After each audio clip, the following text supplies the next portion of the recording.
नमस्कार दोस्तों, कैसे हो आप सब लोग। मित्रों, आज हम एक बहुत शानदार टॉपिक लेकर आए हैं, वाच्य परिवर्तन। अधिकांश साथियों को इस टॉपिक में बहुत ज्यादा प्रॉब्लम होती है क्योंकि वाच्य परिवर्तन उन्होंने स्कूल स्तर पर भी अच्छे से समझे नहीं है, क्योंकि स्कूल स्तर पर दिए नहीं हुए। पहले तो ये 10th में वाच्य परिवर्तन का टॉपिक हुआ करता था, लेकिन अब इसको भी हटा दिया गया है। लेकिन आज का वीडियो यदि आपने देख लिया तो आपको वाच्य परिवर्तन करना आ जाएगा। आप आसानी से वाच्य परिवर्तन कर लोगे, आपको कोई समस्या नहीं आएगी। तो वीडियो को लास्ट तक देखिएगा। अगर वीडियो समझना है, अगर इस टॉपिक को समझना है तो वीडियो को लास्ट तक देखिएगा। आपके सारे डाउट आज मैं क्लियर कर दूंगा। तो चलिए मित्रों, करते हैं वीडियो प्रारंभ। देखिए, वाच्य परिवर्तन जो है वह हम इसको एक तरह से ऐसे कहते हैं। वाच्य क्या होता है? वाच्य होता है बात को कहने का तरीका, एक कथन। ठीक है, कथन होता है। अब जैसे इंग्लिश में बोलते हैं, जैसे voice, active voice, passive voice, ये होते हैं। लेकिन संस्कृत में वाच्य जो है 3 प्रकार के होते हैं। मतलब बात को कहने का जो तरीका है वो 3 तरह से हो सकता है। क्या है?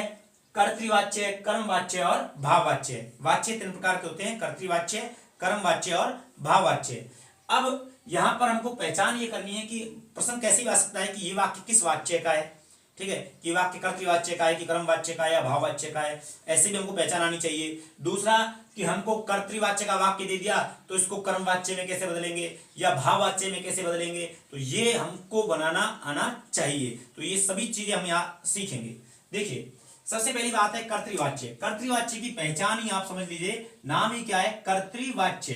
कर्तृ, कर्तृ का मतलब है कर्ता। ठीक है, तो इसमें कर्ता आ रहा है, कर्तृवाच्य में कर्ता, तो कर्ता प्रधान है। ध्यान दीजिएगा, कर्तृवाच्य में प्रधान कौन है? कर्ता है। ठीक है, और जो व्यक्ति प्रधान होता है सारा काम उसी के हिसाब से होता है। ये आपको ध्यान रखना है भाई। घर का जो प्रधान होता है, मुखिया होता है, घर का सारा काम उसी के अकॉर्डिंग होता है। ऐसे ही यहाँ पर जो कर्तृवाच्य में प्रधान क्या है? कर्ता प्रधान है। तो कर्ता जो प्रधान है तो सारा काम इसी के हिसाब होगा। काम का मतलब क्रिया, तो क्रिया किसके हिसाब से होगी?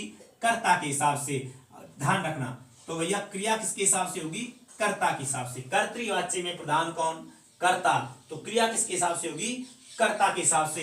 और जो प्रधान होता है वो नंबर 1 पर होता है। घर में जो प्रधान होता है वो नंबर 1 पर होता है। और इसी जो नंबर 1 पर है उसी के हिसाब से क्या होती है?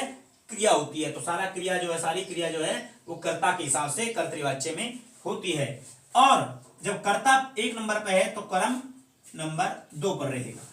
ठीक है, मतलब कर्म में द्वितीय विभक्ति रहेगी। ध्यान दीजिएगा, कर्तृवाच्य में कर्ता में प्रथमा, कर्म में द्वितीय विभक्ति होती है और क्रिया कर्ता के अकॉर्डिंग होती है। ये आपको समझना है।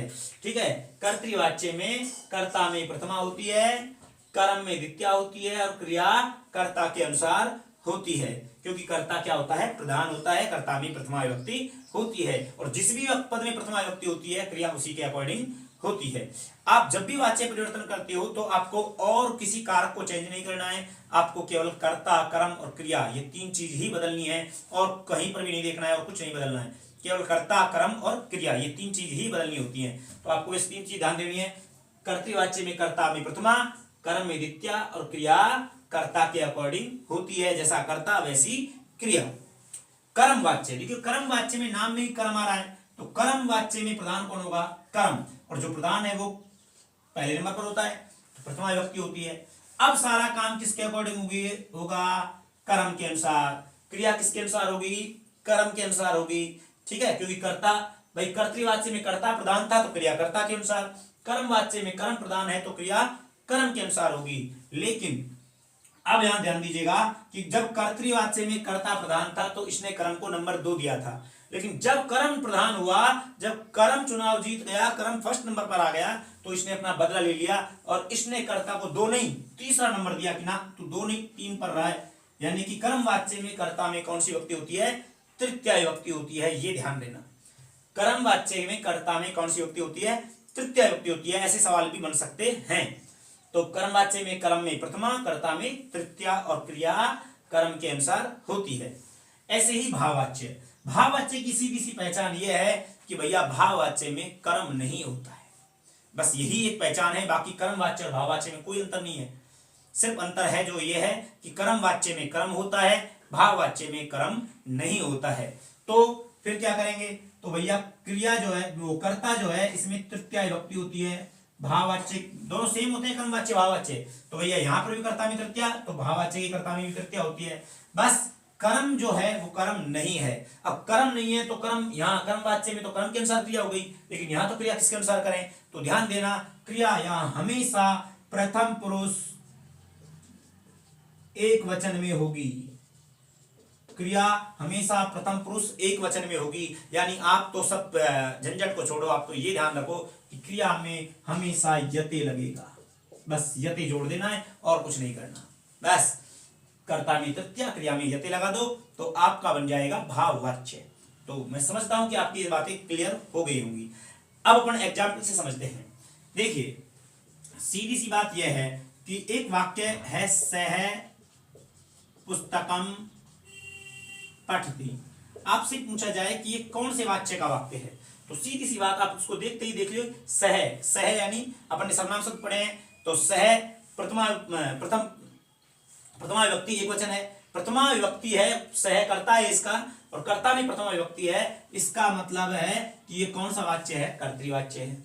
ठीक है। और दूसरी पहचान ये है कि भैया जब कर्ता में प्रथमा आ जाती तो कर्तृवाच्य होगा, बाकी अगर कर्ता में तृतीया आती है तो कर्मवाच्य या भाववाच्य हो सकता है। लेकिन कर्ता में प्रथमा है, इससे पहचान सकते हो। दूसरी चीज ये है, अगर क्रिया में यहां पर ये लग रहे हैं ना, तीते अंति सीते थयामि आवे आमे, मतलब आत्मनि वो परस्मैपदी पदी के रूप अगर लग रहे हैं तो ध्यान दीजिएगा, परस्मैपदी पदी के रूप अगर क्रिया में लग रहे हैं, परस्मैपदी पदी की क्रिया है तो वो कर्तृवाच्य का ही वाक्य है। ऐसे भी आप इसको पहचान सकते हैं। तो देखिए सह पुस्तकम पठति, अब इसका आप वाच्य परिवर्तन कीजिए। आपसे वो ये नहीं कहेगा कि आप कर्म वाच्य में बदलिए या भाव वाच्य में, आपको खुद को दिमाग लगाना है कि किस में बदल सकता है। तो देखिए यहाँ कर्तृवाच्य का वाक्य है तो ये किस में बदल सकता है? यहाँ पर सह कर्ता है, पठति क्रिया है, लेकिन पुस्तक कर्म है और कर्म दिया हुआ, इसका मतलब ये क्या किस में बदल सकता है? केवल कर्म वाच्य में बदल सकता है, भाव वाच्य में नहीं बदलेगा, क्योंकि इसमें कर्म है। अगर इसमें कर्म नहीं होता तो ये भाव वाच्य में बदल जाता। देखिए इधर सह, ये कर्तृवाच्य का वाक्य है और इसको हम अब भाववाच्य में ट्रांसलेट करेंगे। तो सह प्रथमा में है तो सह किस में हो जाएगा? तृतीया में। भाववाच्य में क्या हो जाएगा? तृतीया। तो सह तम तेन, तो सह की तृतीया क्या हो जाएगी? तेन। ठीक है। अब क्रिया इसके हिसाब से होगी, ध्यान दीजिएगा। क्रिया जो है इसमें आपको सिर्फ आपके देखो सिलेबस में केवल लट लकार में परिवर्तन दिया हुआ है और लट लकार के हिसाब से आपको सिर्फ और सिर्फ ये ध्यान देना है कि क्रिया में आपको लगाना है यते, येते और यन्ते। ध्यान दीजिएगा, ये आप क्रिया में लगाओगे, यते, येते, यन्ते। ध्यान दीजिएगा, लगेगा तो यही, लेकिन यहां पर कर्ता के अकॉर्डिंग नहीं, कर्म के अकॉर्डिंग होगा, क्योंकि क्रिया किसके अकॉर्डिंग होगी? कर्मवाच्य में कर्म के अकॉर्डिंग होगी। कर्तृवाच्य में क्रिया कर्ता के अनुसार थी, लेकिन कर्मवाच्य में क्रिया कर्म के अनुसार होगी। तो कर्मवाच्य में पुस्तक जो है वो एक वचन में है तो यते लगेगा। ठीक है। कर्म यदि एक वचन में है तो यते लगेगा, कर्म यदि द्विवचन में है तो येते लगेगा, और कर्म यदि बहुवचन में है तो यन्ते लगेगा। ये आपको ध्यान रखना है। कर्मवाच्य के वाक्य में क्रिया कर्म के अनुसार होगी। कर्म यदि एक वचन है तो यते, कर्म यदि द्विवचन है तो येते, कर्म यदि बहुवचन है तो यन्ते लगेगा। तो यहाँ कर्म जो है वो एक वचन में है तो क्या लगाया है? यते। ऐसे ही पुस्तकम, पुस्तकम यहां पर देखो कर्म में द्वितीय विभक्ति है, लेकिन कर्म में प्रथमा करेंगे तो पुस्तकम का प्रथमा भी पुस्तकम ही होगा। अरे फलम फलम, तो पुस्तकम ये प्रथमा में भी पुस्तकम ही होगा, तो इसका वाच्य परिवर्तन क्या होगा? तेन पुस्तकम पठ्यते। ठीक है। अब इसको थोड़ा सा ऐसे समझिए, ते पत्राणि लिखन्ति, ते पत्राणि लिखन्ति, इसका आपको वाच्य परिवर्तन करना है। तो यहां पर देखिए ये ते पत्राणि लिखन्ति कर्तृवाच्य का वाक्य है, क्योंकि कर्ता में क्या है? प्रथमा विभक्ति है, सह तौ ते प्रथमा विभक्ति का रूप है। अब आपको इसको क्या करना है? कर्मवाच्य, क्योंकि कर्म दिया हुआ है तो कर्मवाच्य में बदलेगा। तो ते का तृतीय विभक्ति में क्या होगा? ते तान तई। ठीक है। तो क्या हो जाएगा? तई, तृतीय विभक्ति बहुवचन तई। अब लिखन्ति, लिखन्ति में लिख धातु है, लेकिन पत्राणि क्या है? यहां पर द्वितीय विभक्ति में है, प्रथमा विभक्ति में करेंगे तो भी पत्राणि ही रहेगा। ठीक है। फलम फले फलानी, फलम फले फलानी, प्रथमा में भी फलानी होता है, द्वितीय में भी फलानी होता है। ऐसे ही पत्राणि भी प्रथमा में पत्राणि है, द्वितीय में पत्राणि है। लिखन्ति में लिख धातु है, ठीक है। लेकिन पत्राणि को देखना है कौन सा वचन है, एक है नहीं, दो है, बहुवचन है ये, फलम फले फलानी बहुवचन में आता है, ऐसे पत्राणि बहुवचन है। बहुवचन है तो क्या लगेगा क्रिया में, यंते लगेगा, तो यंते लगा दो बस, बन जाएगा लिखयन्ते। ठीक है, तो तई पत्राणि लिखयन्ते, समझ गए। यानी कि यहाँ क्रिया कर्म वाच्य में क्रिया कर्म के अकॉर्डिंग आ रही है, कर्तृवाच्य में क्रिया कर्ता के अकॉर्डिंग आती है। ठीक है, इस प्रकार से आपसे करवाया जाता है।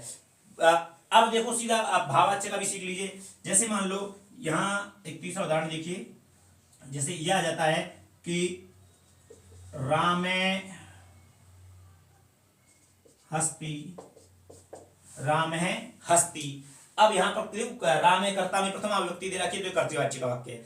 अब इसको किस में बदलेगा, क्योंकि इसमें कर्म नहीं दिया हुआ है तो ये भाववाच्य में बदलेगा। भाववाच्य में बदलेगा तो कर्ता में तृतीया कर देंगे, तृतीया करेंगे तो राम का तृतीया रामेण, हस्ती में धातु है हस, और मैंने कहा था इसमें क्या जोड़ना है, बस क्रिया में यते, तो यते जोड़ दो, बन जाएगा रामेण हस्यते। ठीक है, इस प्रकार से आएगा। जैसे मान लो से पठती, तो इसका से का हो जाएगा तृतीया में तेन, और पठती में पठ धातु है और यते जुड़ जाएगा तो तेन पठयते। इस प्रकार से आपका जो है वाच्य परिवर्तन होगा। आप चाहे कर्म वाच्य का वाक्य दे दो तो उसको कर्तृवाच्य में बनाओगे, भाववाच्य का वाक्य दोगे तो उसको भी कर्तृवाच्य में बनाओगे। कर्तृवाच्य का दे रखा है तो वो कर्म वाच्य में बन सकता है और भाववाच्य में भी बन सकता है। बस शर्त यह है कि कर्म दिया हुआ है तो कर्म वाच्य में बनेगा, कर्म नहीं दिया हुआ है तो भाववाच्य में बनेगा। तो एक बार आप इसका स्क्रीनशॉट ले लीजिए। तो आशा करता हूं मित्रों वाच्य परिवर्तन आपके अच्छे से समझ में आए होंगे। थोड़ा सा इस वीडियो को देखिएगा, आपके जो सारे डाउट हैं वो क्लियर हो गए होंगे। बस आपको ये थोड़ा सा जो है, मैं बहुत शॉर्ट वीडियो ले रहा हूं जिससे कि आपका टाइम कम वेस्ट हो और आप अच्छे से सारी चीजों को सीख सको। तो वाच्य परिवर्तन इस प्रकार से किए जाते हैं। तो अगर आपको फिर भी कोई समस्या है तो आप कमेंट कर सकते हैं। वीडियो अगर पसंद आए तो उसको अधिक से अधिक लाइक कीजिएगा, शेयर कीजिएगा, चैनल को जरूर सब्सक्राइब कर लीजिएगा। मिलते हैं कल एक धमाकेदार टॉपिक के साथ, तब तक के लिए जय हिंद, जय भारत।